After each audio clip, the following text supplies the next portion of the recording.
ما د وینې فهرست بیانو چې وینه ډېره تویه شوه او هغه وینې باندې انقلاب عمارت جوړول غواړي. پاکستان کې حقیقي ازادي نه راغلی.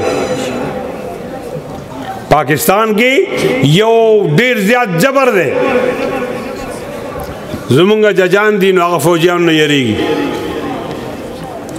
زمونږ د آی جي صاحب دی د فوجي نه یریږي. د سین آی جي چې دی هغه یې اغوا کړی.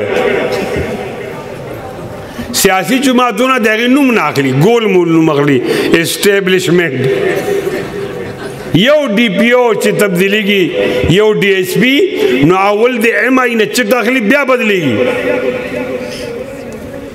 اوس د 2-3 میاشتې کې 4 جنرالان فارغېږي، ریټایر کېږي او یوه محکمه پاتې ده د ریلوے والا او جنرالان 4 را روان دي.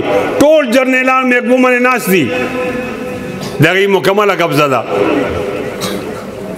تاسو قادیاني خبره کوئ، قادیاني په شا چې کوم ولاړ دی خبره ولې نه کوئ؟ وینه ډېره وبهی ده. اوس یو انقلاب غواړي.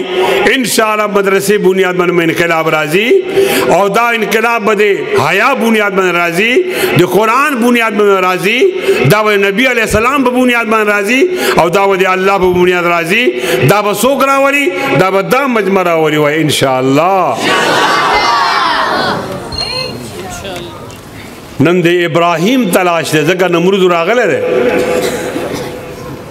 نن د موسی تلاش دی، موسی زامنو میدان تلاش ہے، فرعون راغلی دی. نن د حسین تلاش دی، سستی مکوئ حسینیانو، یزید مخکې نه راغلی ناست دی. نن د عتبہ او شیبہ او امیہ او ابو لہب او د ابو جہل مقابلہ کی د حضرت محمد د هغې د نوم اخیستو انتظار دی.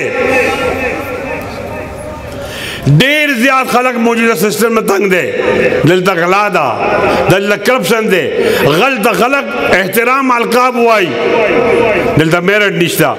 خلق ډیر تنگ دے، چینی گرانا شوی دا، اوڑا گران شوی دی، ٹماٹر گران شوی دی، بجلی گرانا دا، گیس گران دے، ڈیزل گران دی، پیٹرول گران دی.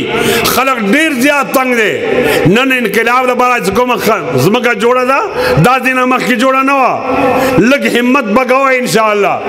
آگ ہے، اولاد ابراہیم ہے، نمرود ہے. کیا کسی کو پھر کسی کا امتحان مقصود ہے؟ سم روینہ چے بیدل شویدہ آگا پورا دا نو روینہ بنا بیو انشاءاللہ. اور یو پورا من جدوجہد دی جمعیت علماء اسلام پلیٹ فارم مانے دغی جنڈے لا دی دیو انقلاب ضرورت ہے.